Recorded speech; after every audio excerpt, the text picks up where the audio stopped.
going. Hey, welcome everybody to Super Geek Squad Podcast. We're excited to get this going. We wanted to do it a long time. And we got Colten, Connor, and Ron. And thank you for coming and checking this out, and hope you have a good time hanging out with us. So, Colten, did you do your Dungeons and Dragons? Not last night. Last night we're taking a break, just because none of us have ever played before, and myself included, and so we're just winging it. And so I have a huge thing set up where I told them at the end of our last session that I need a week to prepare and give them a week to mentally prepare, because I told them, because they goof around a lot because they've never played before, they don't know. And I kind of I hold their hand and I'm like, oh, you guys can go do this now, you guys can go do that, instead of letting them guide themselves. Right. So last week I told them, I'm like, just so you guys know, I'm not helping in the next session, you guys are probably going to die. And so they're like, what? And I'm like, I'll give you guys a week. And so this is the week. So, I've never played Dungeons and Dragons. I mean, I heard it was a real popular thing. Mm-hmm. And then, I don't know if you watch Stranger Things, but that's kind of introduced me to the Dungeons and Dragons, because the whole show is almost based off that. Mm-hmm. And so, I mean, what's it consist of? Like, what is it all about? I mean, it's a tabletop game, but outside of that, it's pretty much your own thing. Like, anybody that you talk to that actually plays it will tell you the number one rule is don't care about the rules. Do it how you want to. Like, I've broken almost probably every rule that DnD, their base guideline sets, because I'm like, one of my guys is like, oh, I want to try to do something like this, and I'm just thinking, and I'm like, well, that breaks this rule, but your idea sounds cool. So I got like one of the guys that he goes around and that stuff, and he grabs people and he like pile drives them into shit. So we've got stuff like that. We've got another guy that he can summon like a small little demon thing, and that thing can go invisible, and he just like goes around and screws with people.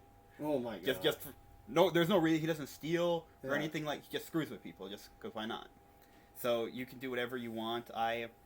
A lot of the stuff that I've done, I've modeled after, like, Lord of the Rings, like, different things like that. So we've got, like, this huge siege battle coming up in a castle where there's...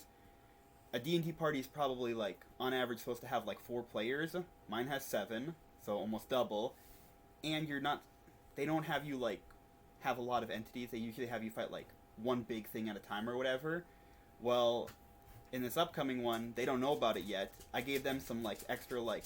random soldiers. They're little miniatures that look like soldiers from Gondor, and they're going to use those to defend the castle against over 500 things.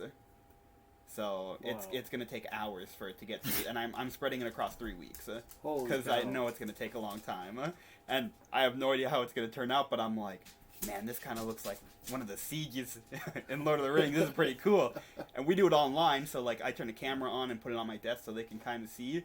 But again, you can only see so much because it's such a massive board and that stuff.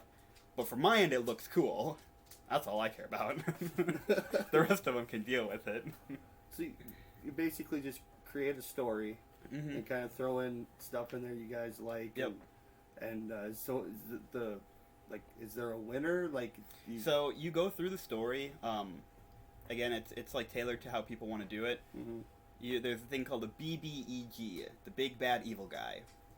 That's the name. I didn't know that's what it was called until a couple of weeks ago, because I was looking it up and that stuff, and I'm like, how strong should I make the like very final boss? And we're nowhere near it, and we've been doing it for like 4 months now. Wow. These things take some of them can take a couple of years. Holy cow! Really? Yeah. And so, I was looking like how strong this should be, and I kept seeing this reference to this BBEG, and I'm like, what in the world is this? And I look it up, and the Big Bad Evil Guy. I'm like, I'm not calling him that. Guys, look out, it's the Big Bad Evil Guy. So, yeah, you just kind of create, like, I went and I created, it took me like a week to do it. I created my own, like, map layout and that stuff of, like, the whole, like, world. It's got, like, I used a program online, and I added trees and houses and forest and lakes and stuff like that. There's over 5,000 things that I added to it. Oh, wow. To make, like, an in-depth map, all these different cities and villages and monuments and temples and important people and all sorts of stuff like that. And then they each kind of came up with an idea for a character, but none of them are creative. So I created their backstories. So we've got one guy he's a human owl and he drowned, but then a god basically gave him powers so that way he come back to life. We've got 2 dwarves who are princes that their dad was killed by a dragon, so they're hunting dragons. We got another guy who's a shapeshifter who is a part of a like underground like thieves guild. Another guy who was ran out of his home, and all sorts of like these different characters and that stuff. And you create a way for them all to meet up. And in D&D you get to like, as weird as it is, you get to like play with like the racism of fantasy. So like dwarves and elves hate each other. Right. So like they'll be in battle and that stuff, and the dwarf will like swing his hammer over and try to trip one of the elves or something like that, just to screw with them. Right. And so you just get to kind of play off of that, and it can be, like I said, your imagination takes you as far as you want. You can do whatever you want with it as long as you can figure out how to make it work.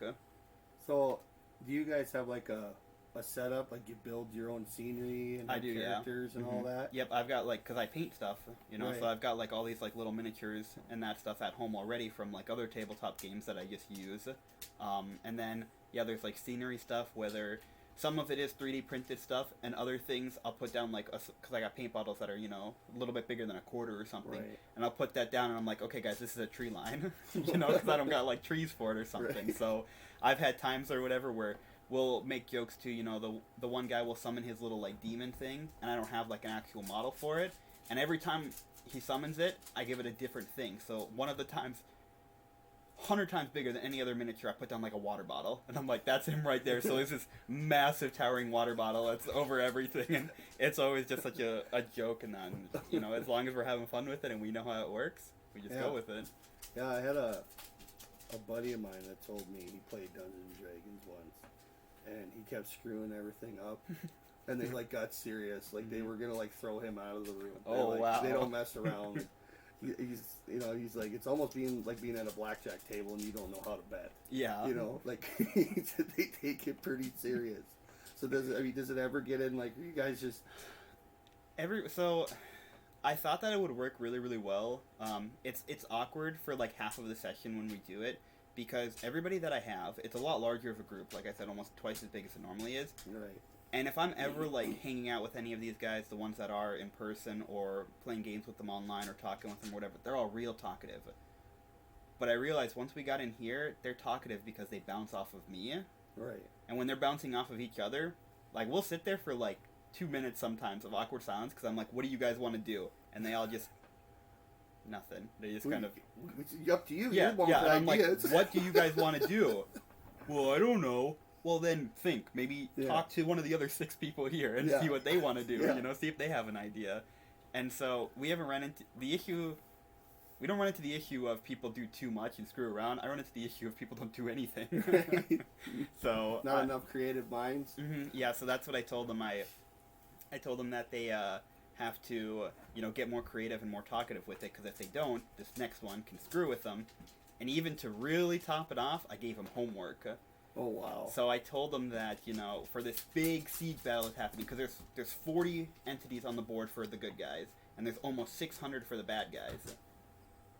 They're not going to win. No. But I gave them some options that can help them, and maybe they can win. So I told them that they have to come up with a speech, and they have to give a rallying speech to the castle. Oh, wow. And depending on how good it is, I'm going to give them a bunch of buffs to help them, like make them so they're hit stronger, or they're easier to dodge, or they have more HP, and all sorts of different things like this. There's like 9 different things that they can get from it. And so one of them is like, yeah, I've been writing it out and that stuff, I'm getting it going. Another one's like, can I record it so I can put music in the background? And so like I'm getting them out of that comfort zone now, and it's going to be so funny when we get there, because I know one of them is... he's like a real big weeb and watches anime all the time. Oh, sure. And I know he's gonna put anime music behind it. Yeah.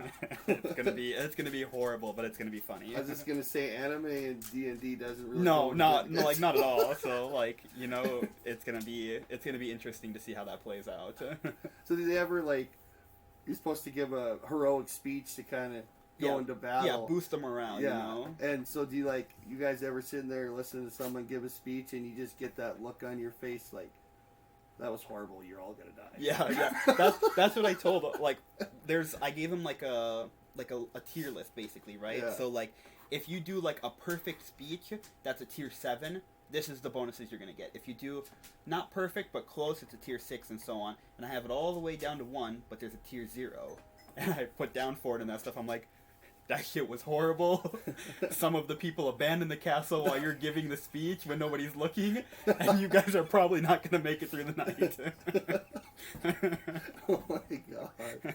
I'll have to check one of these games out one time just to kind of observe it. I don't know if people that makes them nervous or not, but just, I haven't even seen the movie. I want to see the movie they made. I heard it's good, but I wouldn't know because I'm not really into that, but...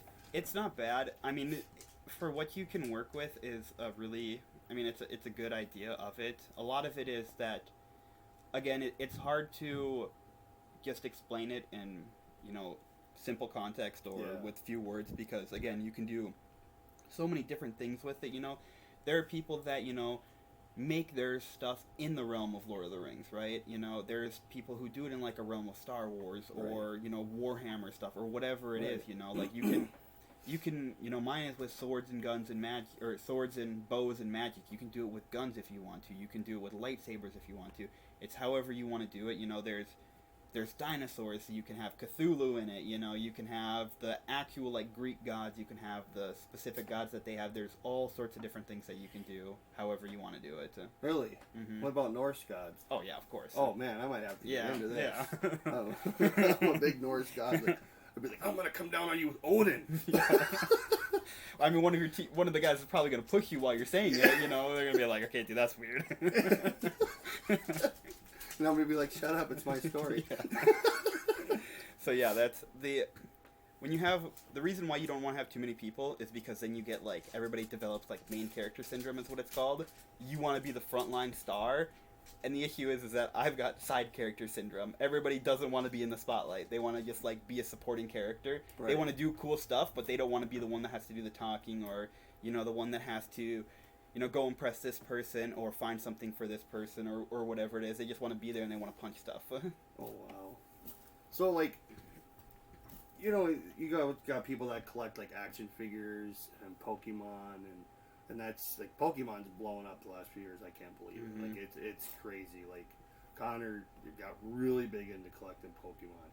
And, so is D&D, do they kind of have, like, their own collectibles, like, things you can, like, action figure, stuff like that? I mean, I know they made some for the movie, but... Yeah, you can... I mean, there's all sorts of different things. I mean, like, the most generic thing are, like, the smaller, They go by, like, the scale of, like, 28 millimeter or 32 millimeter. So they're just, an inch tall or something like that, You can buy them painted, you can buy them unpainted, and you paint them yourself, whatever you want to do.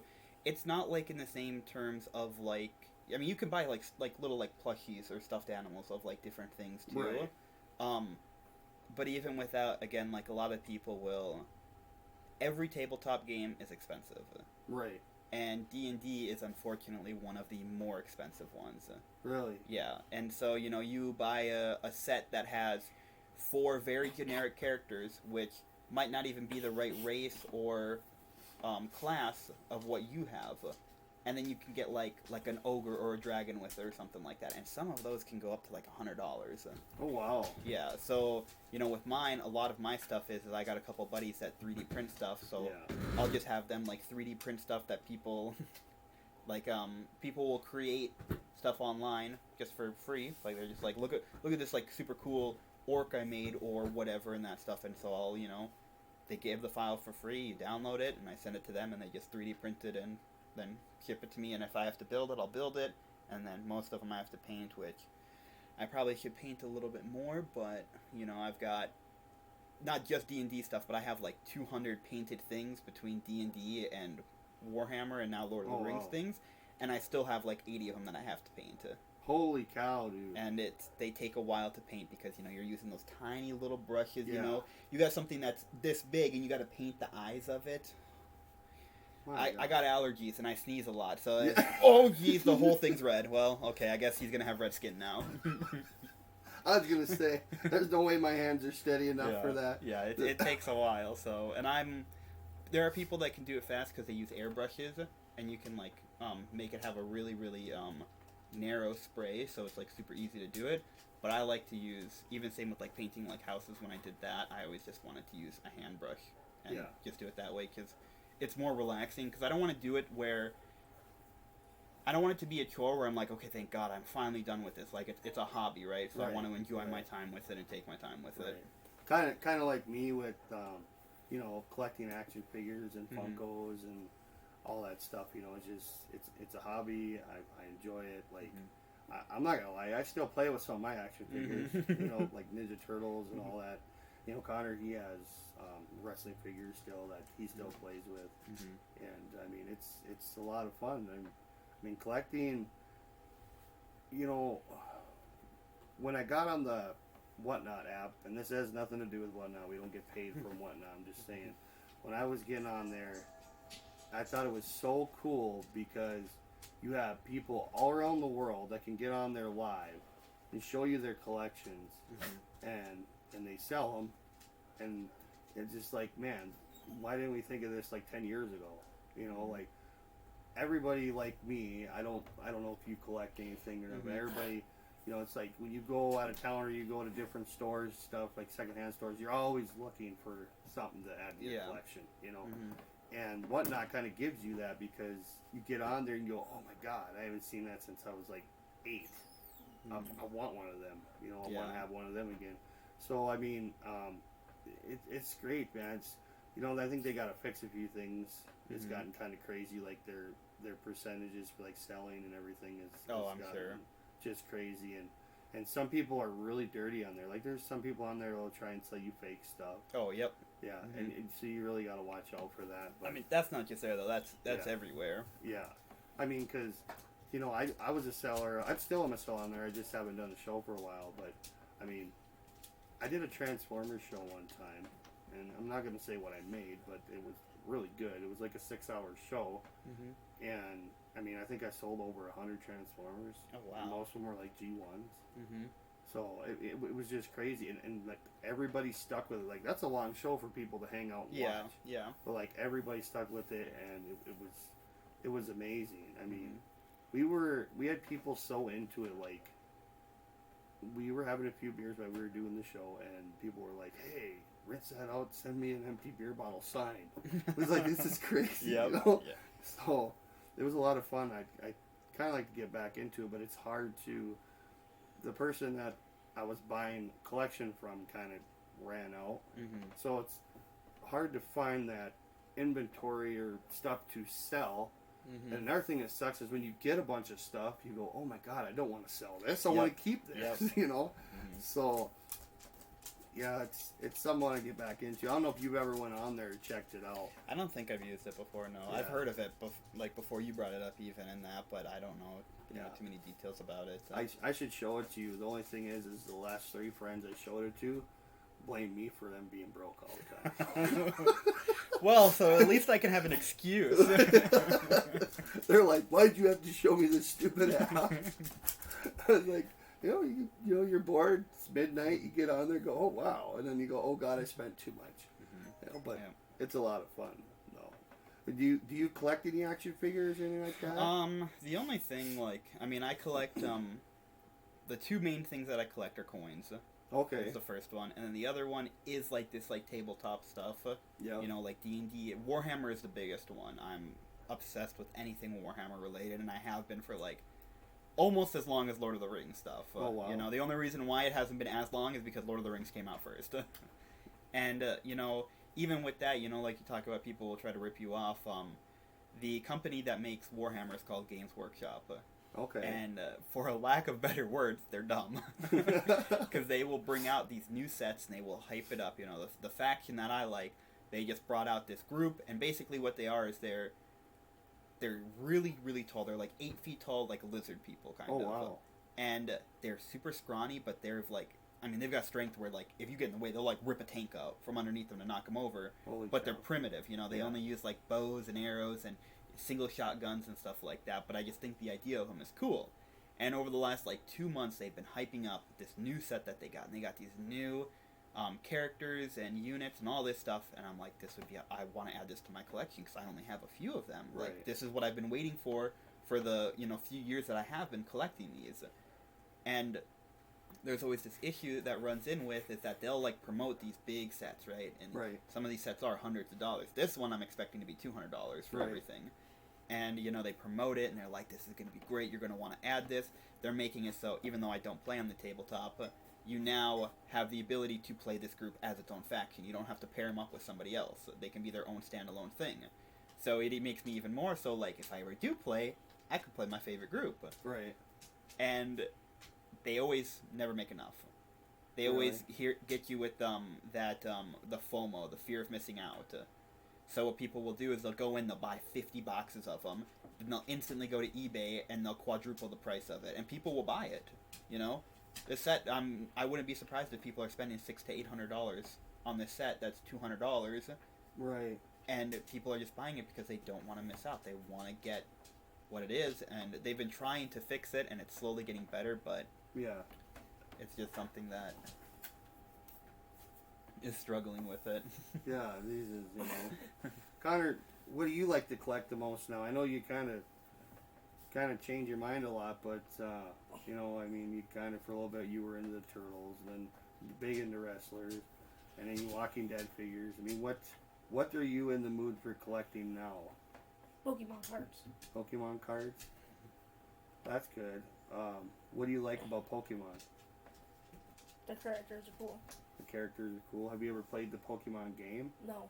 Pokemon has a game, right? Yeah. Oh yeah, Yeah, I was just the gonna games. say, The games are it's- 100 times more popular than the card games, I think. Yeah, well, I know the video games, but like the card game. Oh, the card game. Yeah, I have Yeah. no idea how to play. I Yeah. watch people, and I don't know. I'm scratching my head the whole time. It don't make no sense. Yeah. So, have you ever played the game? No. Why not? Stupid. What? You just said you like the game. I said Yeah. Pokemon cards. Yeah, not but the game is stupid. Is it really? Yeah, Okay. I don't know. Okay. You know, I just didn't want to insult the Pokemon Yeah. nation out there and be like, "Who are these dumb guys?" Like seriously. Like, Yeah. okay, so we have a legit nerd here that says Yeah. it's dumb. So My belt is a Pokemon belt that is a belt buckle, like a seatbelt buckle Yeah. on the front. Yeah.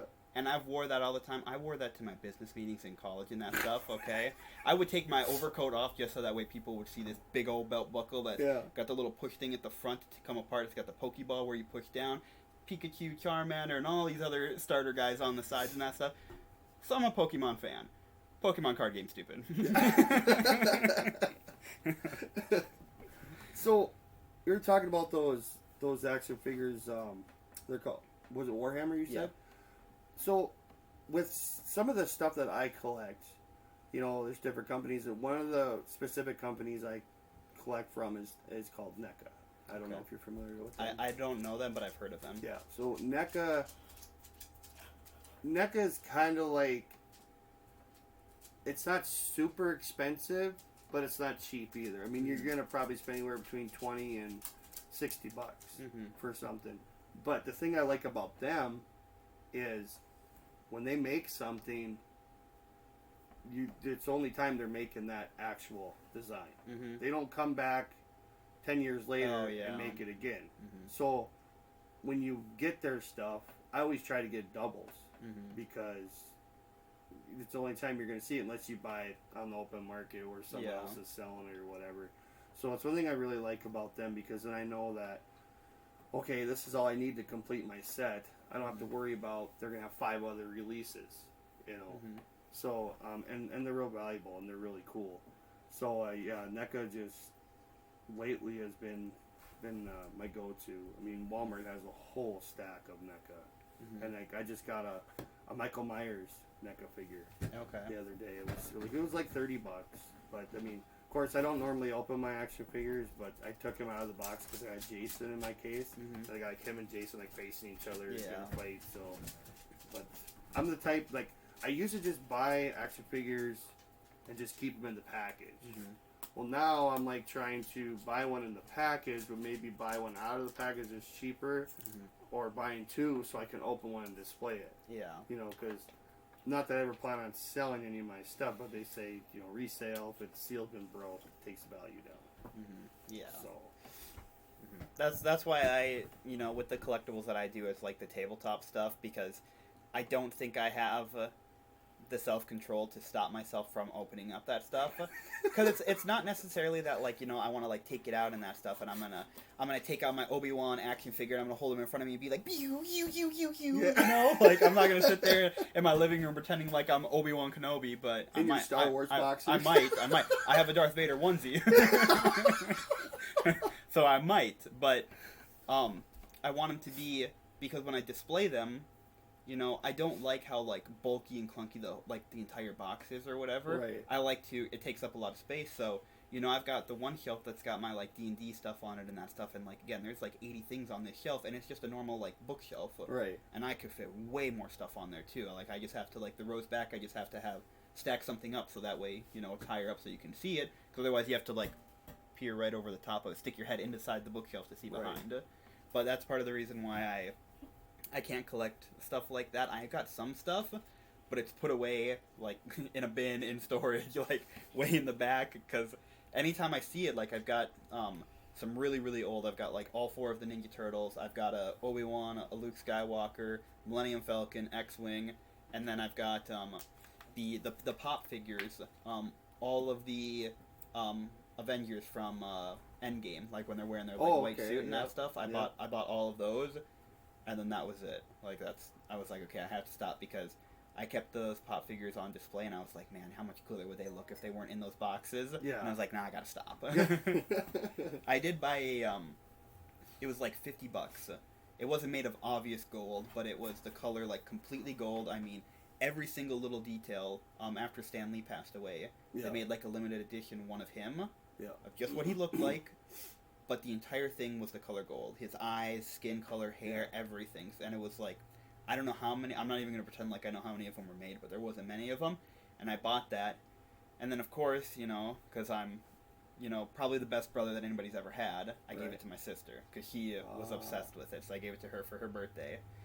And it's a good thing she didn't display it, because, man, anytime I went by her or anything like that, I would have stole that thing right back. Oh, yeah, I don't blame you. You know, it's funny, because I mean, they're all right.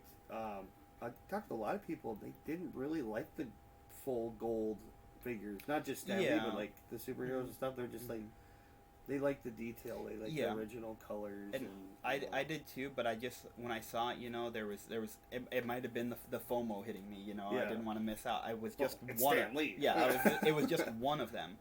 What I did buy, though, for Christmas, I have no idea how I got this deal. I got my sister some comic books. Stan Lee, over 20 years ago in 2001, he worked with DC to create characters. Right. So he basically rewrote Batman, like, as an actual bat.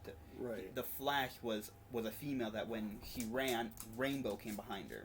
You know, oh, wow. There was Wonder Woman, there was I think it was Martian Manhunter, Aquaman, a couple other characters, and then like a 2-part thing for Justice League. So there's 13 comics. The Superman one alone sold for like $300. The Batman one, like, depending on the condition, obviously. I'm saying the high ends of them. Right. The Batman one was like $600. Holy you know, cow. and so like this whole set, like, on the high end, and you probably could get more for it, because again, I only researched for like a half hour. So you probably, you know, probably a couple $1,000. Is this graded or ungraded? I believe they're graded. They're graded, okay. Yeah, because it came with an extra sheet of paper, and I just kind of snatched it up right away without, like, caring, because I was like, it's such a good deal.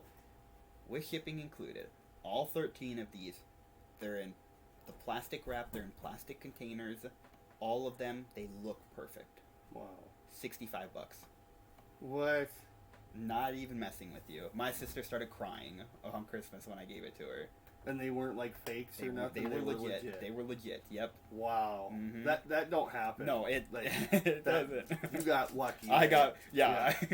Someone didn't know what they had. Yeah, I messaged the person in that when I saw it, because it was on eBay. Yeah. And I was like, I emailed the thing that they had, and I'm like, do you have, like, other pictures of these and stuff like that? And he was like, oh, yeah, of course. I can't remember what it was. He was saying that, like, he was clearing out something from a relative. I don't know if somebody passed away or what it was. But he's like, I don't want this stuff, you know. I saw a lot of comics online and that stuff that usually go for about this much, so I want to get this. And I'm like, and you've got no problem selling these for this or whatever? Because, like, I didn't want to like take advantage of them, but I didn't want to like outright say like those are worth more than that. Yeah, you wanted to try to be honest. Yeah, to so a point, I met him like halfway, and I'm like, Yeah. "Are you sure you want to sell him for that much? Like, you've got no problem with that?" He's like, "Yeah, I just want to get rid of him." It's like, okay, I'll buy him because he had like a thing where it was this much money or best offer, and so I gave him the max amount that he asked for, which was Right. like $60. Yeah. And then a little bit of shipping, and I was like, I'm taking it. Like, Yeah, yeah. I mean, it sucks that some people don't do their research. Mhm.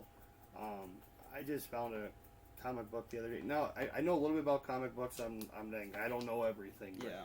I was at a secondhand store and they had Transformers G.I. Joe #1, Oh, and it's a series of 4. Mhm. This was #1. They only wanted $1. really? And I looked online, in the condition it's in, ungraded, you're probably about $25, maybe Mhm. $50 at the most. But graded, I've seen some of them going for like between $300 and $600. Oh yeah. And it's like, and I knew it wasn't fake because I mean you could see, like I looked at a fake one and I looked at this one. Yeah. This one had the emblem, license emblem on there. Yep. The approval stamp. Yep. And I was just like, holy cow! I mean, I couldn't believe it. And I've had a few people where I've bought stuff from them, and I'm just like, this is you could probably get this much, Mhm. right? And they're like, yeah, I probably could get more, but I don't want to deal with the headache of trying to sell it. And then every time you try to sell something like online or Facebook, whatever, but you always get these scammers that message you. Yep. So, yeah, I mean, I've had that happen before too, but it's really cool. It's a lot of fun. It's kind of like being a picker with collectibles. Like you Yeah. find something cool like that at a cheap price, you're like, holy cow, like, and it's never gonna lose value as long as you take care of it. Mhm. Like down the road, that could be worth, you never know, like $10,000. Yeah. I Yep. mean, it's crazy with, and the comic books have been really weird because for a while there, what was that? I don't know. Sounded like somebody just like hit like a board outside or something. Jeez.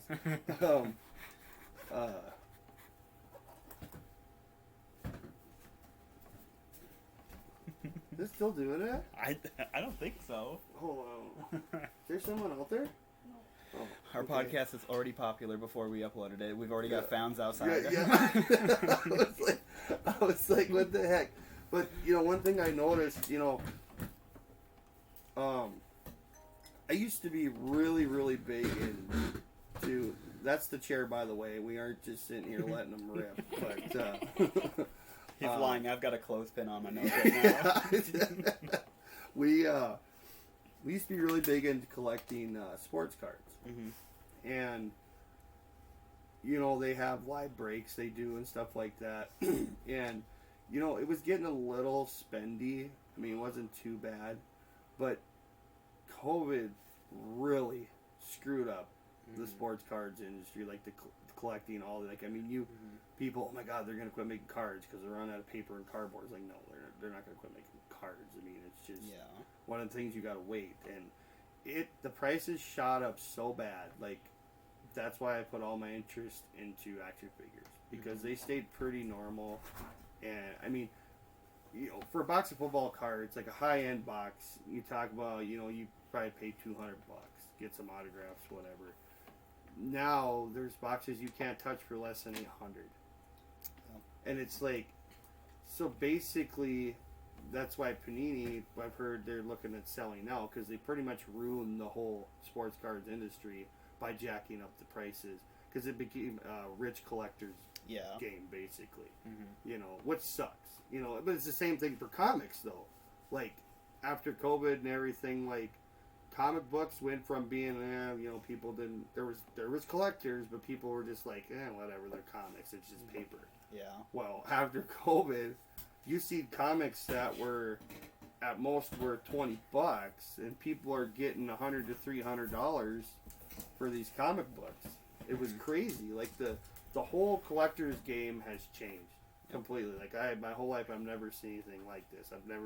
They call it like a boom where eventually it'll die down, but I mean, sports cards has kind of died down. It's still expensive, but you got people that paid like, I don't remember the exact number, but there was like I think a Brady rookie went for, what was it, like almost $4 or $5 million or something. Mm-hmm. And I'm just like, you got to just have money to throw around to be that stupid. Like you know you're never going to get that money back when it crashes. Yep. Like that card at most graded was probably worth maybe $1,500. Mm-hmm. And I just go like, geez, you know, if you want to just throw your money away, just give it to me. I'll kick you in the nuts and we'll have a good day. Exactly. Like, I mean, it's like, it's just just crazy how some of this has turned out. That's like, you know, that's why I buy a lot of my stuff at Walmart and all that stuff, because, you know, like some of these figures I have on the wall, like the Ninja Turtle ones, like the retros. You go to Walmart, get it for $10. Yeah. You go online, you're paying $25 or more, just because they have it, and if you want it, you're paying more, so they can get their money back. You know, so yeah, it's just crazy. I mean, it's well, with a lot of collectibles, and this is one thing that I kind of figured out too when I was like deciding if I wanted to, you know, collect this stuff for Warhammer and that. A lot of people don't realize that. What if you're a car guy? What if you like to, you know, fix up cars and buy cars? How expensive is that? That's expensive, right? Yeah. But that hobby, you buy parts and you buy cars and you fix them up and that stuff. That's pretty cool, awesome. You know, good for you. Yeah. What if you go hunting? Yeah. You got to pay for the license. You got to pay for the tags. You got to buy the guns. You got to get the cleaning kits. You got to buy the ammo. That stuff adds up very quickly. Yeah. You know. Oh, you go hunting. Oh, that's pretty cool. You know, it's good for you. Fishing's not as expensive as hunting, but it's the same premise. You know. Yeah. But then you're like, oh yeah, I play games on my computer. You waste that much money on your computer. Or I collect trading cards. You spend that much money. If you have a hobby that you like, it's going to be expensive regardless of what hobby it is. Unless your hobby is going onto the beach and grabbing rocks, or going out and picking grass and measuring them to figure out which one on June 19th at 5 p.m. is the longest piece of grass.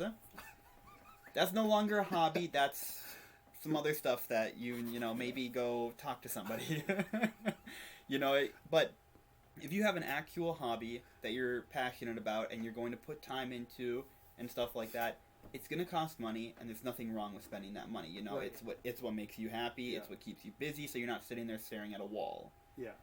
But you also have to find that middle ground where you're not overpaying for stuff, and you're not just going to, you know, drop $1,000 for a Tom Brady, you know? Right. So, you know, you got to find that middle ground, and that's like, you know, I found stuff, and I'm like, oh, this is really, really cool.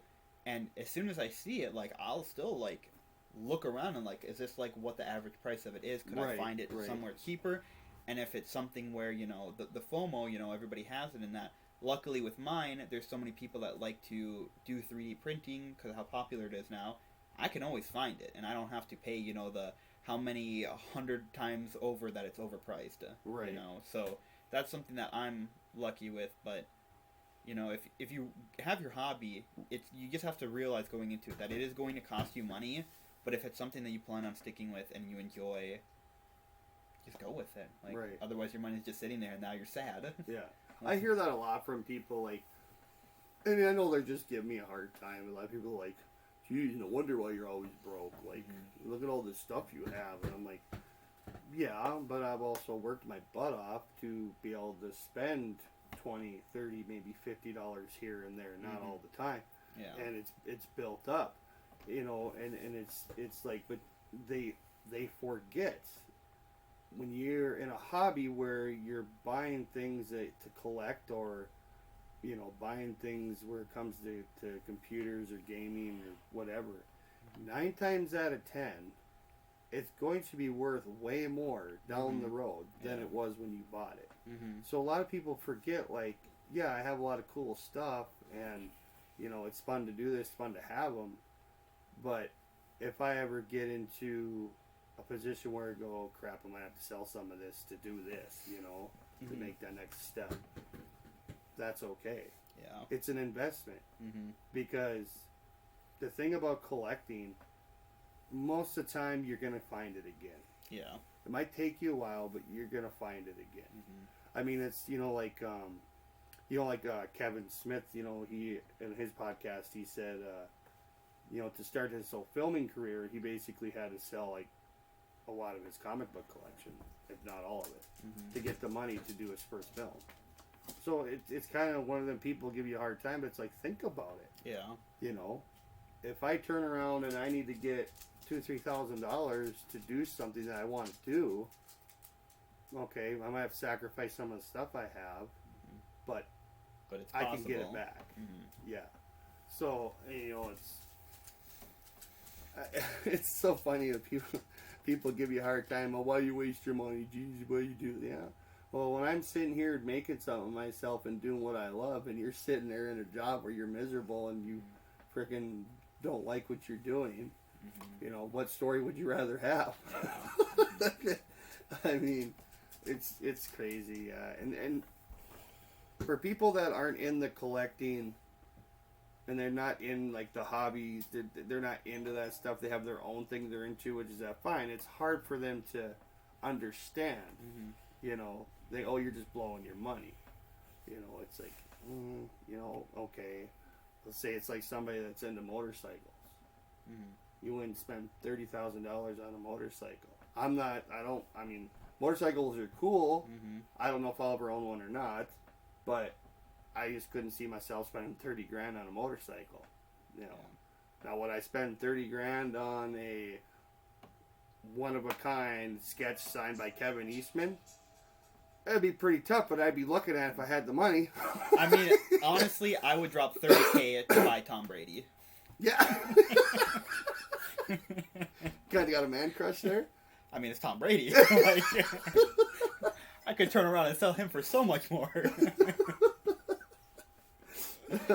What about you, Connor? What hobbies do you like? Playing video games. What video games? Fortnite, Call of Duty, GTA, Madden. I hear you online all the time yelling at your friends. Yeah. Why do you guys get so intense that you start screaming at each other? That's crazy. I'm just sitting out here and I'm just like, oh, geez. You might need therapy after this one. There's a new game that came out not too long ago. It's called Helldivers. What the point of the game is you are, Starship Troopers? Yep. It's quite literally a unironic ripoff of Starship Troopers. Now, they do their own thing of it or whatever, but you've got Super Earth is what it's called. Not Earth, it's Super Earth. And everything is for democracy. You're fighting for democracy. Okay. And so the premise of the game is that on the east side of the galaxy, there are bugs, like in Starship Troopers. Okay. And on the west side, there are robots, literally like the Terminators. Right.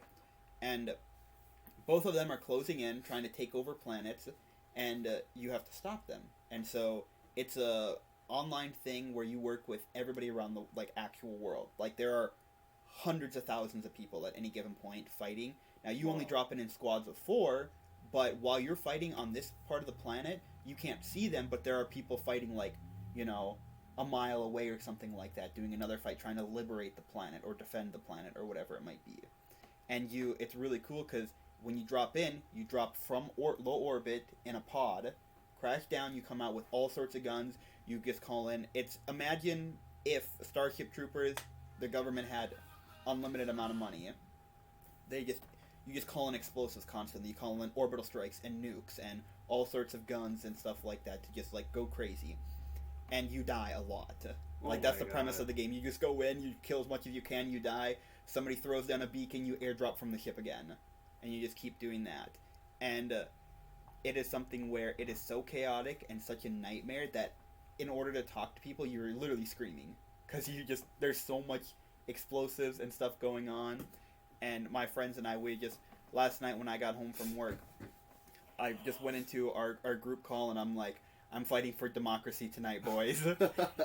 I got on, there's 7 of us there, we're taking turns who's playing in us, because there's so many of us. And we're just in there and we're just screaming as we're shooting stuff. I'm screaming just as loud as I can. I'm like, they're on me, I need help. Somebody, get away from me, I'm killing myself. And I throw a nuke on myself. And then I just do a salute and I'm just standing there as the nuke's about to blow up. And I'm like, it's been an honor, boys. Tell Super Earth what I've done for us. And it's just stuff like that when you get into the heat of the moment, like it gets heated. Yeah. Well, so him screaming and yelling is normal then. Oh yeah. Oh, okay. Mm-hmm. Yeah. I mean, I've played online too. I can't do the Fortnite. I can't. Like, I can't do games like that. I get so pissed off because you jump in, you're trying to figure things out, and someone comes around the corner, kills you, just takes all your crap. It's like, forget this. Mm-hmm. It's like Call of Duty isn't bad. I'm not the best at it, but I mean it's okay. Mm-hmm. I'm more into the sports games and stuff, but like the one I like the most right now is World Outlaws. They're track racing. Okay.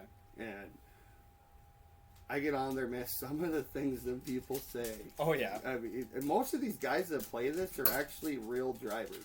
They just do this in their off time. Mm-hmm. And some of the trash talking, man, they're just... Oh, yeah. I probably can't even repeat some of the yeah. stuff I heard. Oh, no, that's like my favorite. Now, I don't drop like the real bad words or anything like that. My stuff is I always try to be witty with it. Yeah. But man, do I trash talk. Yeah. Like, I mean... They got, like, there's one dude on there the other night was talking about banging everybody in the chat. And yeah. I was like, you need to kick him out of here. That's creepy, I was like... No. See, that's weird. I tell people that, and I try to, like, put a witty twist on it. My buddies and I and that stuff, we will be sitting there, we'll be making jokes towards each other, and we'll be playing the game. One of them, he'll shoot me in the back of the head, and it kills me. And I'll, like, lean forward, and I'm like, God damn it, Tony, if you ever do that again, I swear to God, I'm coming down there, I'm taking your mom out on a nice date, and I'm becoming your dad. Oh, my God. Yeah. So, like, I mean, you get kind of evil then. Yeah, yeah.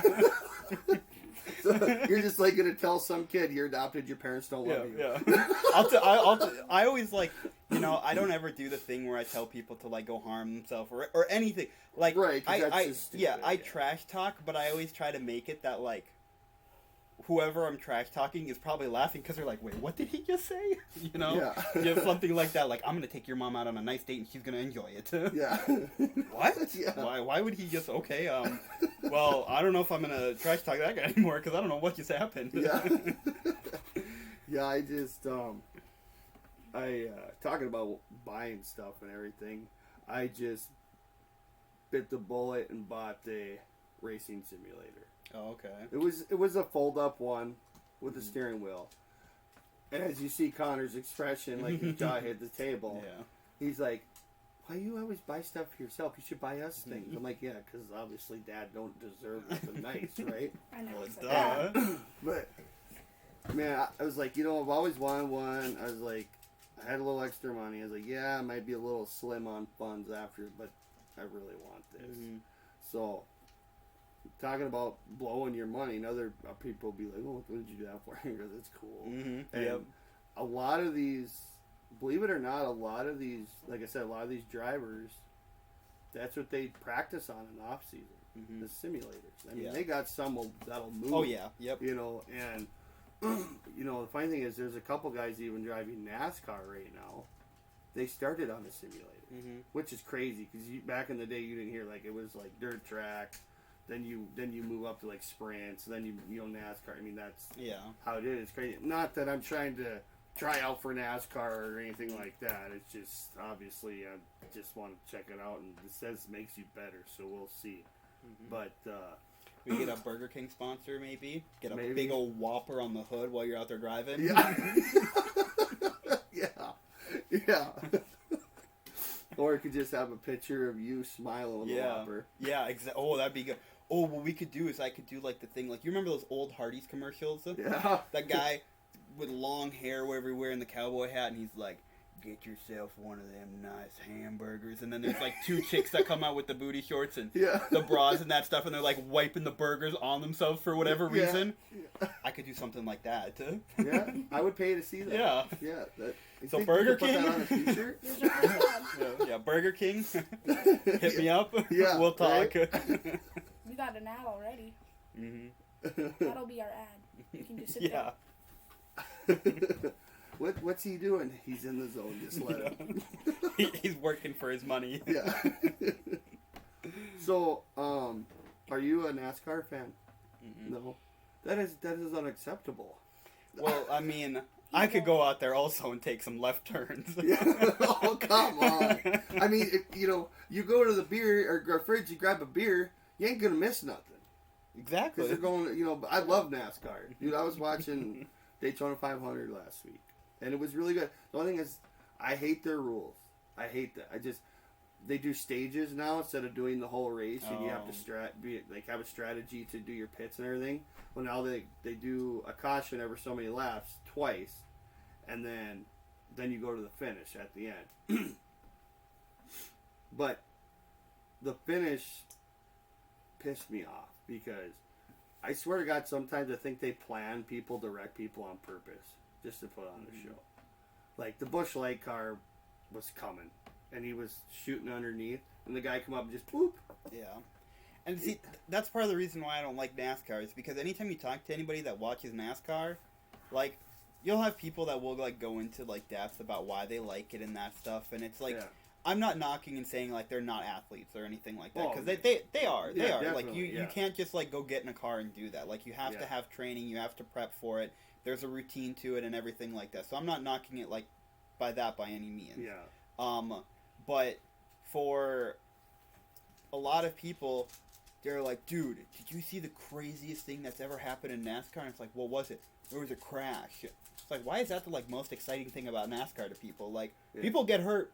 People have died. Like, why is that the part that you're like, that was awesome? Like, this sport, for me, doesn't have a lot going on if that's what people are hyping up, you know? Yeah. And it's the same thing with everything else. Like, soccer is, like, I think the, like, most popular sport in the world. Props to those guys, because I think that is the hardest sport to do. Yeah. Because there's so much, like, you're running nonstop. Yeah. And so, but I don't care for it really too much, you know? I mean, I know a lot of people that are into and stuff, and yeah, I mean, to run on a field for 90 minutes. Yeah. My gosh, like. I don't even know if I can make it to the other end. Yeah. Like, I would be like 5 minutes in, and I'd be laying on the ground like, somebody get me a beer because I can't move. You know, like, oh my God. But no, them guys, that's blown up. Mm-hmm. Like, really big. I mean, it's crazy. Like, they got like a national TV thing now. It's just nuts. Mm-hmm. Yeah. No, but back to what I was talking about is, the my perspective. One of the main reasons I like NASCAR is you never know what's going to happen. Mm-hmm. And yeah, you like seeing wrecks. But you honestly don't want nobody to get hurt. Yeah. I mean, you see a guy flip upside down and drag 300 yards down the track. You're like, oh man, that's cool. I hope he's all right, Yeah. And and the other thing too is, you got a guy that's been leading the race for 100 laps. You got a guy that's probably, a couple seconds behind, and you're coming down to the wire. Well, is this guy gonna be able to catch him and make it a just cool finish? Mm-hmm. That's part of it for me. It's like, God, I don't want to miss that. That's like to see someone that far back and then come up and then win it. Mm-hmm. And like it's an adrenaline thing, Yeah. And it's kind of like like WWE. I don't know if you're a WWE fan. We are. I'm like 50-50. I like some of the people. I don't watch it too much though. Yeah, they got a pay-per-view on tonight. Actually, it's Elimination Chamber where they're in a cage made of chains. Mm-hmm. And like a lot of people go, well, why do you watch that? It's fake. It's planned. It's like, cool. Yeah, but I don't use the F word. I don't call it fake. I call it acting. Mm-hmm. And yeah, they plan a lot of this, and yeah, they train to fall and take hits and everything like that. I get, but I tell people it's almost like a men's soap opera, kind of, like. Women watch those, whatever, they like them because of why? Because of the story, right? Mm-hmm. Same thing with WWE. You get caught up in the story, the storyline. And, like, for 10 minutes, you could be having the crappiest day for 10 minutes. If you're wired into what you're watching, nothing else matters. And even though they already know the outcome, you don't know that. So it's just crazy. But I will tell you right now, and a lot of people still disagree with me. And I've told them to go try it. And guess what? They don't. So, Jeff Hardy does a swanton bomb off a 20-foot ladder through a table onto a concrete floor. That didn't hurt him. That was planned. Really? I guarantee he's going to be pretty damn sore the next day. Why don't we go outside and you try that? Oh, I'm doing that. Yeah, because you're an idiot. You know that was actually real. Mm-hmm. You know? See, I think the WWE would benefit if they just put Booker T on everything. That's what I care about. You a big Booker T Oh my fan? god, the guy's great. Yeah. You know he's retired now. Yeah, but they'll bring him back. Yeah. They probably did. They brought him back for the Royal Rumble a couple years ago. Mm-hmm. Yeah. He's too much of a character to not have. Yeah. Because he's just... I mean, what was it? It was like a Royal Rumble match or something like that. Dude comes running out with the ladder and starts climbing up the ladder, and he's like, "What in the world?" Oh, that's our truth. Oh, is it our truth? That's Oh, our maybe truth, maybe that's yeah. what I meant to say. Why did Yeah. I say Booker T? I don't know, because he's black. No, that's not it. You know what? 'Cause when we would, my friend had this was on PlayStation 2, so this was a while ago. We would play, and he would get so mad at me because he would like always try to pick characters and that stuff. Because I know WWE doesn't have like stats really like in their games and that stuff like the NFL does or Right. anything like that. Right. But he would always, whenever we would play, he would be like, okay, this guy just did really good last night, so like obviously he's really good, so I'm gonna pick this guy. And we would always do like 3v3s, right? Right.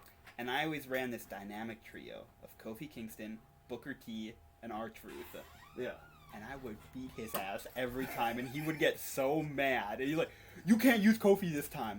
Why? Yeah, like, why? You got the Undertaker and Big Show, and I'm beating you up with Kofi Kingston. Yeah. Like, you just suck." Yeah. Yeah, there's nothing wrong with that. Little guys can prevail. Mm-hmm. Do you play any of the new WWE games? I haven't played them in a long Why not? time. Because I'm on PC now, and there's 18 million games that you can play, Yeah. and console has a very small fraction of that, so there's just too many other games that I like more. I don't really play... I mean, there are some sport games where I think they're super boring to play, but I don't really knock on sports games because when I used to play on console, I would play WWE and the Madden games nonstop. Like, I played them so much. Those were probably some of my most played games.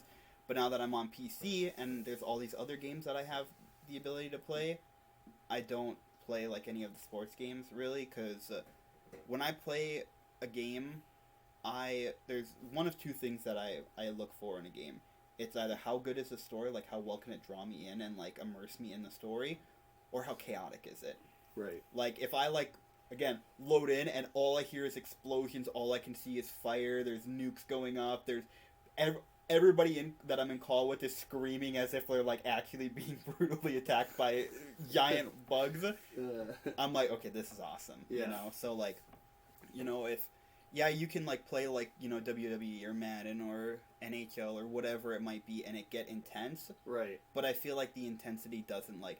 It's an intensity of like focus, right? Like you're really in the zone, not an intensity of panic. Is Right. kind of, and that's what I want. Like I want it to be complete chaos, and I just think it's hilarious. Oh, well, I love the WWE game. I mean, the only thing that sucks is... Your son's better than you? Yeah, right. Yeah, well, really? Because in the Royal Rumble, you tried to eliminate me, and I dropped down and grabbed the rope, and you went right over the top. So 'Cause you even though cheated. Yeah, whatever. You went in at 30 and I went at 29. All right, that's it. I'm getting the chairs. Yeah. We're settling this right now, like Yeah. men. The thing about the WWE game, I like it, but you almost have to have, after so long, you have to have that creative mind Yeah. to make it interesting still. Mhm. Because when you first get it, you're like, oh, I'm going to create a guy, and I'm going to do the career mode, and I'm going to do this, and I'm going to go win this belt, win that belt, blah, blah, blah. I'm going to do all this stuff. And then after you're done doing all that, you're like, okay, now what? Because now, like, they made all these new matches, but it's not on a video game yet. You're just like, what can I do? Like, there's only so much you can do, so then you have to start getting creative, you know? Like, you got to try to make your own matches or do your own thing to kind of keep it interesting. So, it's a good thing they make a new one every year because you run out of interest. Yeah. Just like Madden. I mean, you can only play so much football and do so much storylines Yeah. where eventually you're like, okay, this sucks, you know. like, you know, like the World Outlaws game. Yeah, that might get old to some people because it's racing. But the funny thing is there's 4 different levels you can race on. And you may think you're the best on this level, like, say, beginner, intermediate, whatever. And you get to expert, holy crap, you can't drive for nothing. Mm-hmm. So it's a whole nother thing to learn. So it keeps you going, and then they keep adding DLCs. Yeah. So, I mean, that kind of helps, too. But, you know, I don't do the PC gaming. I heard it's fun, and I heard it's, you know, there's a lot more out there that there offers. is. But I don't know. It's kind of expensive. It is, yeah. I mean, so for me, I bought my PC like 5 years ago, and I spent $650, $700 on it, which is even at the time, now it very much so is, but at the time it was a kind of mid to low end PC. Now it's considered a low end PC because the same thing with, like, you know, Xbox, PlayStation, or even just like game franchises. You know, every year, every couple years, they come out with something new that's better. Right. And so PC, like, if you want to follow that and like upgrade constantly, you can. But what I do is I just, you know, if something new comes out that's better than a piece that I have in my computer, I'm not like, oh, I gotta get that. Right. Like, I bought my computer. I spent like $650. It's been almost 5 years now, I think, and I'm still using it, and it runs fine. The only thing I did was my storage. It's called an SSD. So I upgraded my storage so that way I could have twice as much stuff on it, right. Which is a pretty big upgrade. And it was like $80, and I thought that was fine, you know. And I probably won't upgrade anything on my PC. Maybe a new keyboard, because keyboard is starting to get some wear and tear on it. But that would be probably the only thing I'm going to do in the next like year or two, unless something, you know, obviously breaks or something like that. So the entry level of PC is expensive, and if you want to stay up with the biggest, newest, and best, it's expensive. But if you are content with, you know, not doing because even when you play stuff on like the highest difficult or like highest settings, I mean, it screws with even high-end PCs. It screws with your eyes a little bit, too. Like, there's too much going on sometimes. So I don't care for that. Like, I can still see the game, and it looks fine to me, so. Yeah. It's crazy because, you know, I got pissed off at PC gaming here a year and a half ago. Yeah, you said a bad word. Because, I didn't say bad word. Ah, you said piss. I said pissed off. That's not a word. That is not a word. Where's the swear jar? Yeah. The reason why I play this hunting game called Hunter Call the Wild. Okay, yeah. Okay? Great game. I mean, I bought almost every DLC they made for it. Because there's some stuff they could fix on it to make it more natural, more realistic. Yeah. Hey, you guys, if you listen to this that made that game, maybe you should talk to some hunters from North Dakota. Just saying. So they made Angler Call the Wild, which is fishing. Okay. Well, when they brought it out, guess who got it first? PC. Yep. And guess what? Council people had to wait over a year and a half, and that was BS. I was like, that is not right. I'm not gonna go buy a PC just so I can play this. Yeah. But it was just like, I get it. You want to get it out there and introduce it and see how it does. But it's like, if you're gonna do that, won't you wait till it's ready for all platforms? Well, you know, a lot of it is because when you make the game, you can't make it the same as you do, and even PlayStation and Xbox, there are like different things that you have to do with the game. Right. But PC, it's so easy to put it out there for, because when you change stuff and you update things and that stuff, its process is easier through PC. And even there's a thing, a big thing is mods. Yeah. So you could download a mod and it changes some aspect of the game. It could fix something. It could add something new. It could, you know, do some weird stuff. People do some very, very not safe for work things. Right. Right. You know, things. And people do that, and it just like completely changes the game. Like there's this one game called XCOM 2, and it's a turn-based strategy game.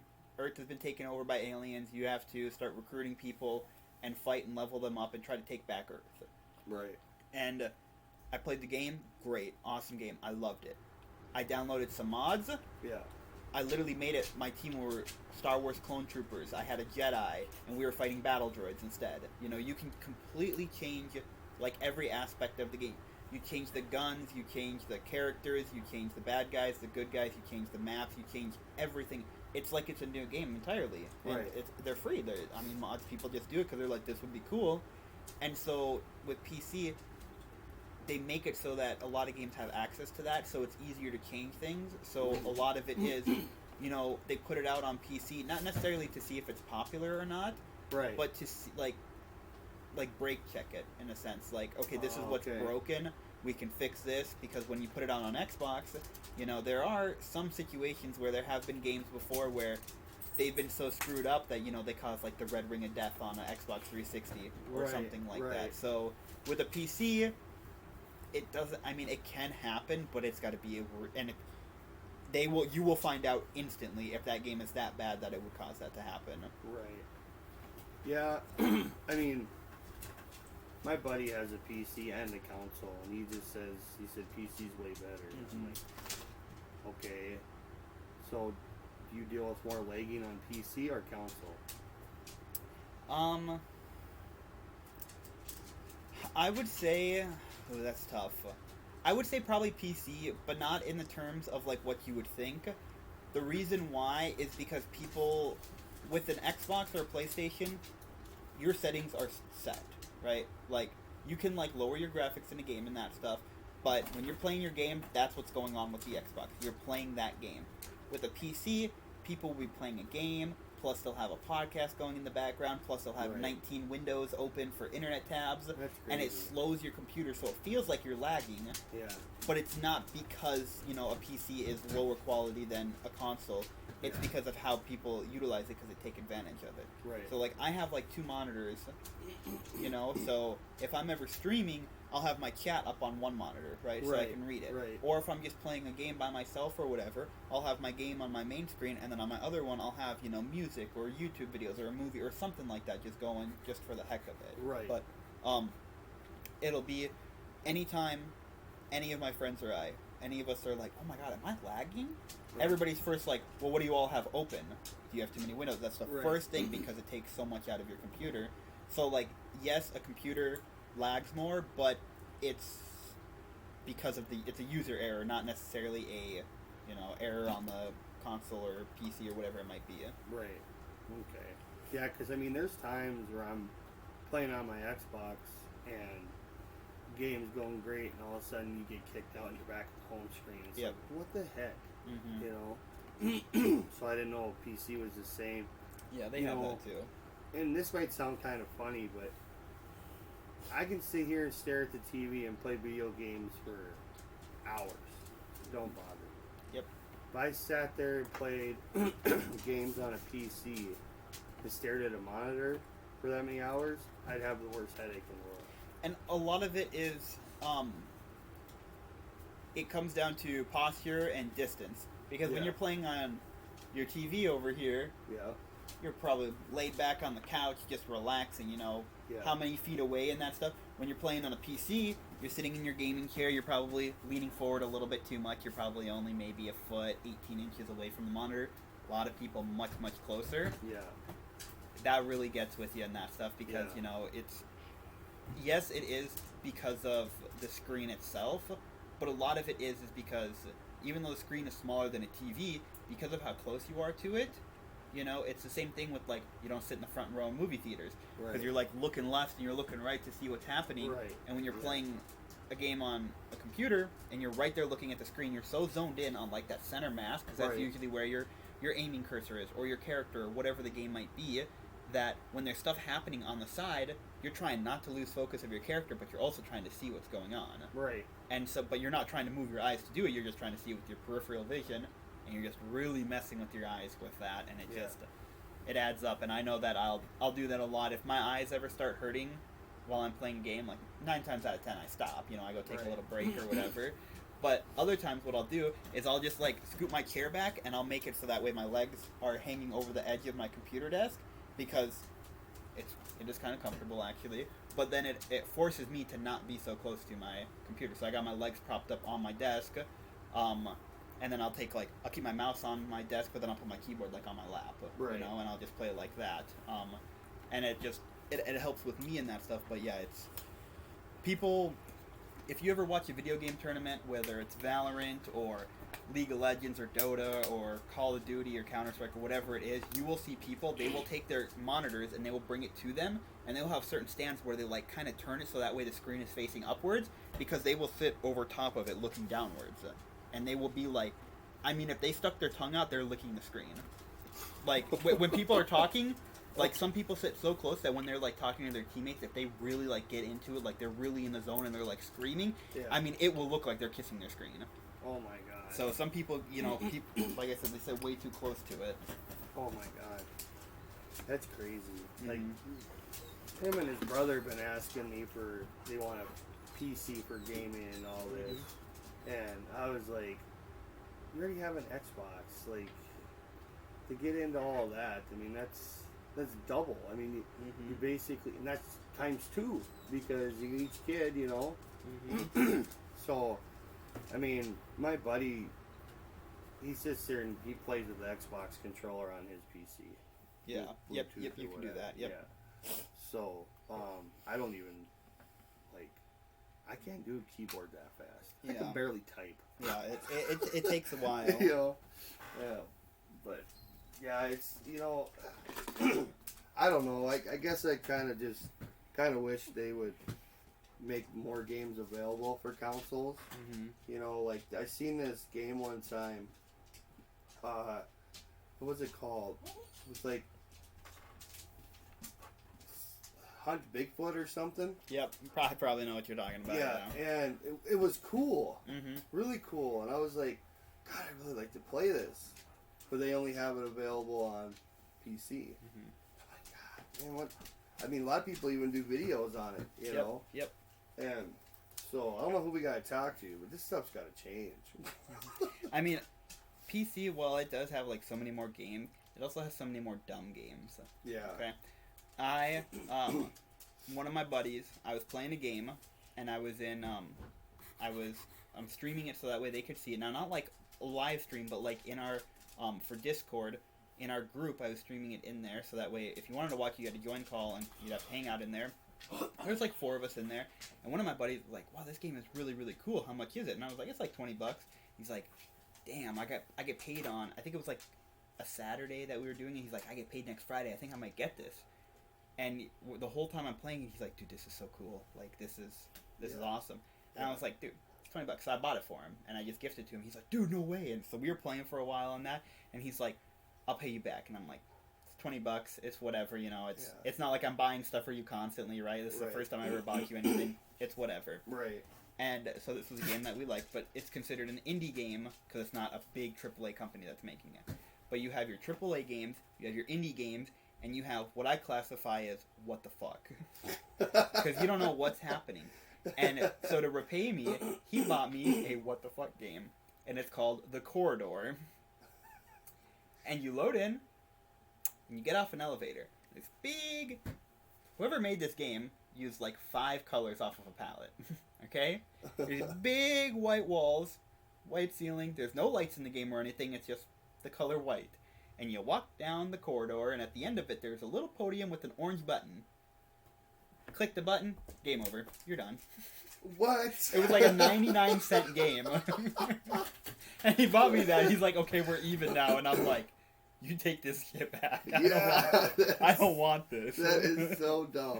And there are all sorts of games like that. You know, there are even other weird games and that stuff that are like dating simulators, right? Like, there are some weird ones, but there's also some funny ones where you go in there and that stuff or whatever, and they'll have like actual like people, like, you know, like they'll record people and stuff, so like the quality is super crappy. Yeah. And they'll sit there and they'll be like, hi, how are you? And you can like pick options and that stuff, and you're the guy or whatever, you're like, I'm doing pretty good, how are you doing?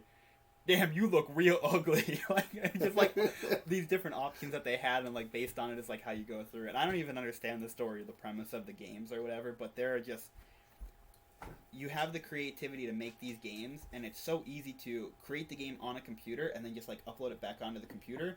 But then, you know, a lot of these people are indie companies, or they are, you know, the WTF creators. Right. And it's so much more expensive, and it's so much more difficult to, you know, port that over to a console. So that's why there are hundreds of millions of games on PC, and console games don't have that many.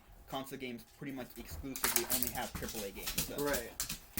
because they're the ones that can afford it.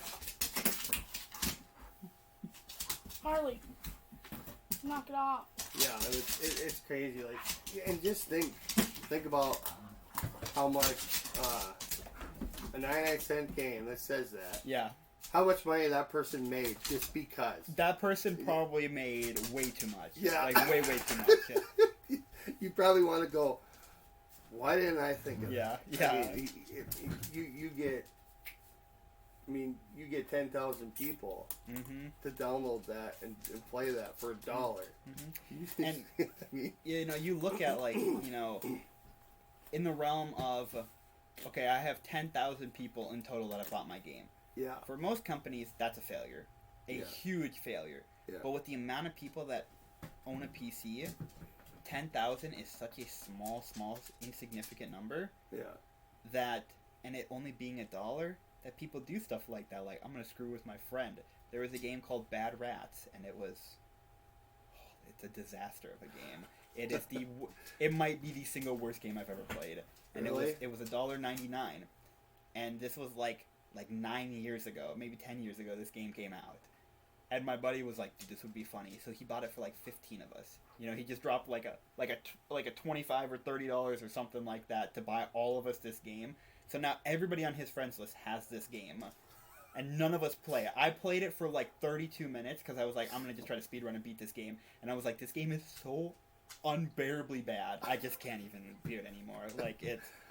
So, you know, you just have stuff like that. Like, if your purpose is you're like, I'm going to make a stupid game, and you're okay with people calling it a stupid game, people will buy it just because they're like, that's funny, though. Right. So, yeah, it's so crazy what people can do with games nowadays. I mean, going from what I grew up with, like Atari, Nintendo, and then Super Nintendo, and on, and to what they have now, it's just crazy. And then to see the retro stuff coming back, that's really cool. Like, I never thought that would ever happen. You know, like, granted, I mean, I used to be a PlayStation guy. I mean, I had PlayStation all the way up to, let's see. Well, I had a PlayStation 2 and the original Xbox, and then went from PS3 to Xbox 360, and then just stayed with Xbox because I got really big into Halo. yeah. You know? So I stuck with that. But like the Nintendo Switch, like, don't get me wrong, it's cool, and there's a lot of cool stuff you can do on it. It's an awesome console, but I bought it and nobody barely played it, and it's just like, Well, that's because, unfortunately, anybody that works up at Nintendo, and this is with offense intended, are idiots. Because the only thing that Nintendo has going for it anymore is Legend of Zelda and Pokemon. yeah. And we got static happening somewhere. I don't know where that's at. Oh, okay. Yeah. That's interesting. Give your phone away. But Legend of Zelda games they do fine with. I don't play Zelda too much, so I can't comment on it too much. Right. I say that it's garbage just because my friends get really, really angry with it. Like, actually, like, ready to fight. So I just say it for that intent only. But their Pokemon games, which is their #1 seller and has been since, like, probably the 90s, Yeah. are horrible. They've just they make changes to it, but it's not that they're adding stuff, they're taking away things instead. Yeah. And so it's just a real stupid way to go about it. And so the Switch, you know, the DS came out, and the DS was so popular because Pokemon went to the DS. Right. And then, you know, they added extra things with the DS, and it's like, great, now I can play my Pokemon games, and I got these extra things now. Right. Then you know, they came out with the 3DS, which is a bigger DS. Right. And it's like, cool, I can play my Pokemon games, and now there's even some more stuff that I can do. And then they went to the Switch, and you're like, okay, I can play my Pokemon games. There's even more stuff I can do, but they took away from my Pokemon games. Why would they do that? So people just don't care. And, like, I'll argue with people left and right, and they're like, there's so many other games that Pokemon doesn't have the impact. Okay, if the Switch, people are talking about that. Switch sold a lot, right? Yeah, it did. And a lot of people still do play it and that stuff. Yeah. But the amount of people, myself included, because I have a Switch, that have a Switch and don't play the damn thing because it's boring or the games aren't as fun or whatever. And you can hook it up to a TV or something like that. So it's not even a thing where you're like, I'd just rather play on PC. You can play on PC. Yeah. You can play these Pokemon games that are exclusive to the Switch on your PC. Right. But the correlation with how bad the Pokemon games are and how much people dislike Nintendo go hand in hand. If you make a bad Pokemon game, Nintendo's getting heat. If you make a good one, which hasn't happened in I don't know how long, people are praising the company. Yeah. And people will argue with me, oh, Nintendo's got so much more. They do. But none of it... You can still be a fan of Zelda, but there are very, very few people that are Nintendo fans that aren't Pokemon fans. Yeah. You're a Nintendo fan. Well, most Pokemon fans aren't even fans of Nintendo, Yeah, know? Yeah. But if you're a fan of Nintendo, it's because you're a fan of Pokemon. It goes hand in hand. Yeah, and you know, when I bought mine, I bought it because they had a new Ninja Turtle game coming out called Cowabunga Collection. And then I seen they were putting it on all platforms. I was like, oh crap, like, what do I need this for if I can play this game on my Xbox? You know? And then I looked at, you know, some of their other games, like they have like the regular Nintendo, Super Nintendo games you can play and all that stuff, but I just basically had no interest. I mean, it's cool. There's some fun stuff on there, but yeah, I don't know. To me, like, because okay, you got to buy the console to hook to the TV or whatever, okay, and then you have to spend more money and get good controllers that are wireless. Yep. You know, and so it's just like, okay, so after I spent hundreds of dollars on the console, now I got to spend hundreds more to get good controllers. When they should just send one with the console for the price they ask for. I mean, you get a little cheap black thing that the controllers will, whatever, but I don't know. It just, and they liked it, but they didn't really have a lot of interest, so I was just like, I sold it. I was like, I'm not going to have a console that sits here that doesn't get used. Yeah. And it was the OLED one, too. Oh, okay. You know, so, but... No, it's like my OG Xbox I got. I mean, I tried for years to find one of them, and I finally found one. And I still play it. But if it sat there and I never used it, I'd probably just get rid of it. But, you know, I'm kind of... I like my new games, like the new games with Xbox and stuff, but I'm kind of slowly getting back into the retro. Like, I'm getting back into, like, the PlayStation 2, the original Xbox. Yeah, the graphics are way different, and it's a whole different platform, but it's that nostalgia of, man, like 12 years old again, you know? Well, so a lot of it is, too, that you still have, like, new advancements with games, and, games are breaking records that are, in recent years, amount of money that they make or amount that they sell because of the internet. Even as something as, 10 years ago, because I'm not even that old, so when I'm saying, like, back in my time, that's only, 10 years ago or something like that, it's so easy for you to hype up a game, and people get excited for it, and then you get peer pressure to buy a game. Right. It used to be, games, there wasn't much multiplayer, so you had to have a good game in order for people to buy it. So, like, PlayStation 2, even though I was an Xbox... my friend had a PlayStation 2, and we play games all the time. Because there are all these good games that had these great stories. Because now, again, it's PC. Everything's on PC now.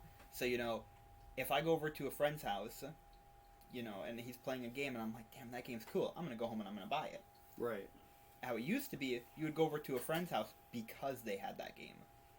And you would go there and you would play that. and you would enjoy it, but you wouldn't go home and be like, I need to buy myself a PlayStation now so I can get that game specifically. Yeah. That's not how it used to be at all, so you had to make a good game Yeah. that held up on its own without DLC, without word of mouth, really, because you needed it to just be able to sell on its own. Right. And now you have so much advertisement. I mean, there are so many games that will use like real actors and stuff like that to have in their advertisement to display their game, and then you go and it's like, what is this? Like, there's a dinosaur game called Ark 2 coming out, Right. and they use Vin Diesel as the face of it, and it's like, I mean, you can tell that it's like CGI and that, but it's pretty much just Vin Diesel. Like, it's not like got like that like little like cartoonish feel to it or Right, whatever. It right. looks real. Right. Yeah. But when the game comes out, it's not gonna look like that. You Yeah. know? And even if Vin Diesel is in the game, I don't even know. Yeah. But they're doing that because when they first made this is when everybody was constantly talking about, if you ever saw the thing online with the whole Vin Diesel joke and that stuff, family. Yeah. You know, Yep, that's yep. when that was blowing up, so they were like, we just take it. We Yeah, take it and yeah. we ride with it. Right. And that's what they do with it and that stuff. You just get them on that hooked at the beginning, and then when the game comes out, people are going to go crazy for it, and then once they get it, they're going to be like, this is nothing. One of the most popular games that's ever come out, Elden Ring's Skyrim. Oh my god. All of the trailers for that were like real people, or it looked like real people, like fighting in that stuff. Then you get into the game and you're like, I like Skyrim. I think the game is great. But it was like a cartoon mess almost, right? Like it looked nothing like what their previews were, and it drives me crazy when people do that because you're falsely advertising your game, and then when it comes out, it's not what you promised, and people are angry, and you're like, bro, why are you guys so stuck up? It's like, why'd you lie for no reason? Like, we were just like, hey, are you gonna make a new game? Here it is. Wow, that looks great. You delivered something different. Why is everybody mad? Yeah. Doesn't make sense. Skyrim, like, I never played it myself. Mm-hmm. I watched my buddy play it. Mm-hmm. It looked interesting, not gonna lie. But I hated that game. Even though I didn't play it, was because anytime I tried, like, my friend wanted me to come hang out, and you're sitting there trying to just BS, have a conversation, and the whole thing you could talk about for hours was Skyrim. Yep. Like, I wanted to take his console and just throw it out the window. Yep. Like, I mean, even his girlfriend or whatever was like, I seriously might just leave you. Because you sat here for like almost 24 hours playing this game nonstop. Mm-hmm. Like, Yep. Yep. And then I think that's the game that had, like, the emblem looked like two giraffes banging on the cover. Is that I mean, Skyrim? I guess I would have to look and kind of visualize it, but I don't remember. I thought that was that game. It's got like looks like a number 6 or something, right? Yeah, I think so. Yeah, and if you look at it, it's like everybody's like, oh, it's two giraffes banging. No, it's the dragon language. Yeah, it's like, well, it's like, okay, I'm a big fan of the Norse gods, okay, and one of my nothing like Jeff's banging. there's a different cover though, but that's there's more than one Skyrim cover, but I got like Assassin's Creed wasn't a huge fan of Assassin's Creed. It was cool and everything, but when they made the Valhalla, I was like, I gotta have it. Just because it's Valhalla, I know it's gonna be all about Vikings and all this stuff. And, well, and the game's awesome, but man, it takes a while. I mean, I ain't even close to beating it. I mean, oh my god, there's so many different things you can do in there that, like, it's just crazy. Like, you sit there and you think you're getting to the end of the line. Oh no, now you gotta go here and raid this person. And then you gotta try and sneak through these villages and stuff. And you always get caught. Yep. like, you can't. I mean, But you gotta get good. Yeah, it's like you're hitting buttons. Like, I can't move my fingers like I used to, but I'm trying my best. I'm giving it the old college try, you know. But then the whole point of this, what really ticked me off, is when they made PS5 with this Xbox. Okay, all of a sudden now they have God of War Mm-hmm. Ragnarok. Well, damn it. Yep. It's Ragnarok. That's Viking stuff. Like, Yep. So now what? Now I gotta go buy a freaking PS5 so I can play this game that looks awesome as heck, and God of War is huge. Yep. I used to play it when I had my PlayStation 2 and PS3. Mm-hmm. I'm just a little mad. Mm-hmm. Like, you know, like if PS5s were still $500, Yeah. you know, if they're only a couple $100, even for the old digital one, I think it's a little cheaper, but it's like, okay, if I'm actually going to invest in a PS5, I gotta look at the games. Yeah. Because I know there's a lot of games that they make for Xbox, PS5, both, whatever. Yeah. But it's like, if I'm going to invest that much, I got to look at their games. Now, I've heard from a lot of people that a lot of racing games on PlayStation is really good. I don't know. Yeah, I don't When know either. I mean, you know, when I think of PlayStation, I think of like, because if I remember correctly, isn't PlayStation like, isn't Spider-Man just for PlayStation? Yeah. And then there's you got God of War, and there's a couple other big ones that are just for that platform. Mhm. So that's their big money makers. Yeah. You know, so do you have a PS5 or you don't have any consoles at all? Nope. I've got the Switch, but That Switch. like I said, like it was like 10 years ago I switched over to PC, Yeah. and it took me a little bit to get used to the controls. But I was, just getting into high school, so it was pretty easy. Yeah. But I haven't looked back since. I'm just so much more happy with the PC. Yeah. Yeah, gaming, man, it's crazy. I think they got there's another game coming out soon too. I can't remember what it was. It had a really good trailer. And that's one thing that kind of irks me about video games. You'll go on on the store and stuff, and they'll have like really cool trailers. You're like, man, this is gonna be cool. And it's, I don't know, sometimes $15 game, sometimes a $50 game. Mm-hmm. And then you get it, and you're just like, crap. Yeah. It's not this cool. They just had a good trailer to try to push sales. Mm-hmm. Like I bought the Ghostbusters game from Walmart for Xbox.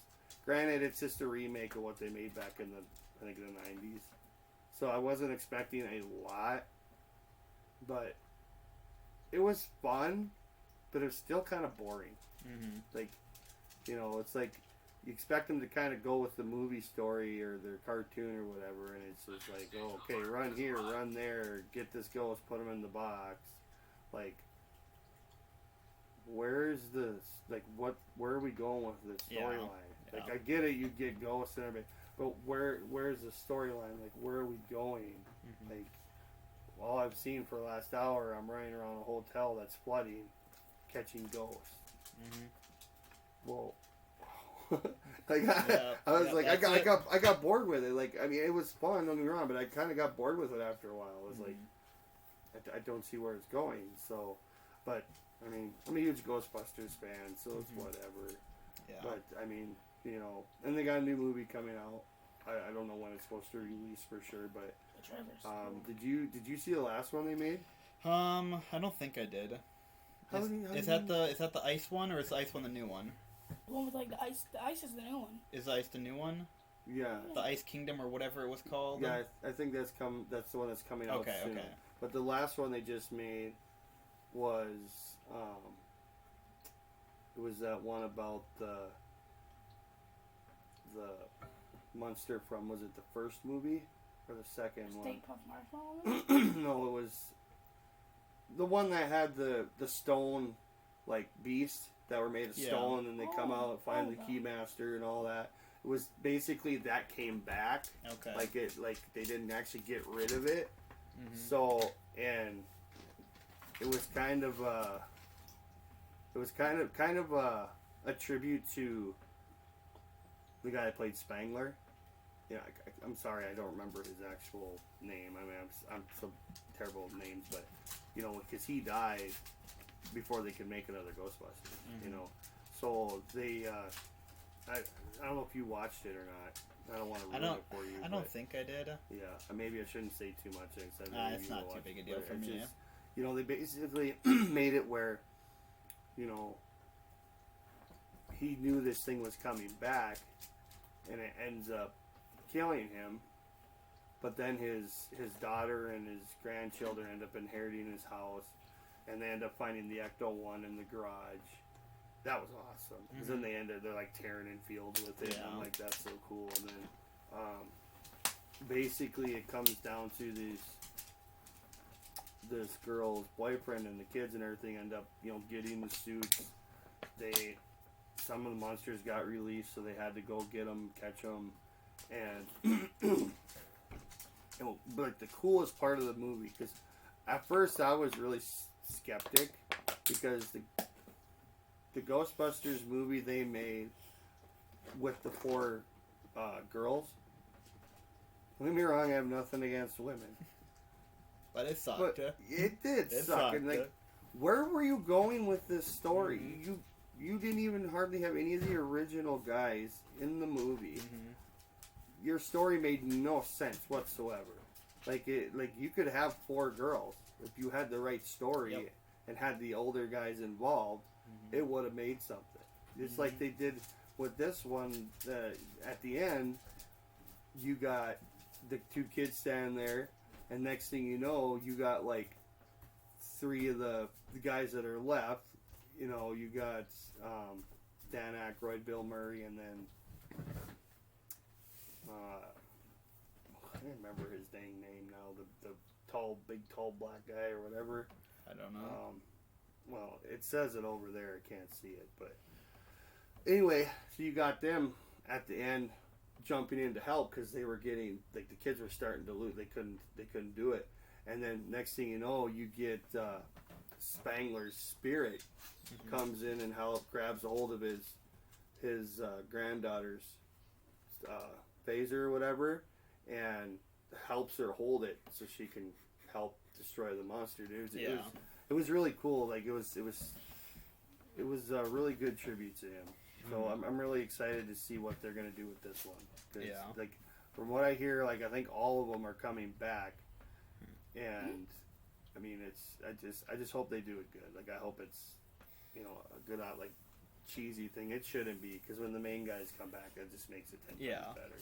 I mean, that's just the issue with a lot of franchises now. They made money, now they have no idea how to make money again. Yeah. And so they're just like hoping to God that they can just replicate it and it work, and that's what happened with that second Ghostbusters one with the girls, is that they just tried to, they were like, what if we did the exact same thing, but we just did it with females instead? And it's like, okay, but it's the exact, there's nothing that makes it stand. The only standout factor is that they're female instead.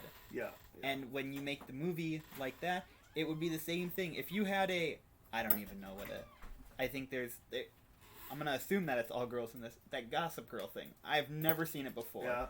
But I'm assuming that that's all girls, or I mean, there's probably male characters in the show or movie or whatever it is. But if you did the same thing and you called it Gossip Guys, and you just made it the exact same thing, but it was all dudes, everybody would be hating on it nonstop.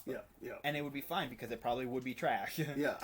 But in this instance, people are like, oh no, it's such a good movie, and it's so unique and different.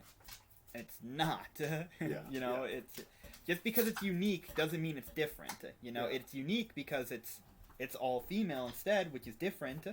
But that doesn't mean it's automatically good because that's the case. Like, you still have to build upon it. Right. And so... I think that's what happens with stuff like that. And it's one of the things that sucks is they're running out of ideas.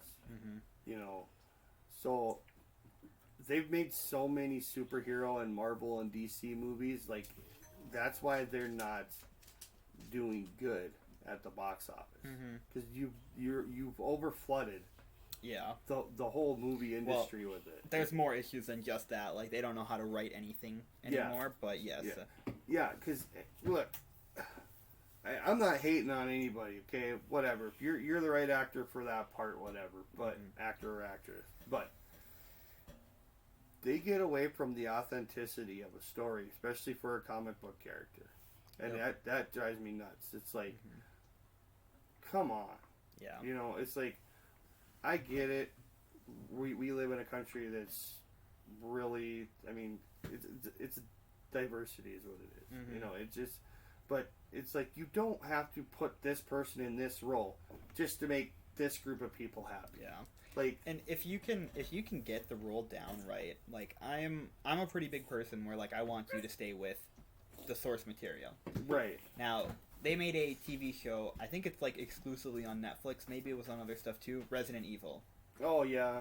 And they had what is it? Is it Albert Wesker? Is that his name, right? I think that's his name. And he was this tall white dude that always wore sunglasses. And he always wore like his trench coat and that stuff. But instead, my headset's jumping back and forth for whatever reason. I don't know what's happening here. That's weird. Hold on, we're running into issues here. Maybe that means it's time to stop. Oh, that completely killed it. Yeah, it's just jumping back and forth. Maybe we save that for next time. Yeah, I guess. How long All have right, we going? we've got our timer that's telling us that we have to stop now. So Okay. hopefully this audio is working fine. Okay. And we'll stop it there. All right. Well, we can't even cut off because Yeah. All right. Good. Bye. Yeah. Over. Yeah. All right.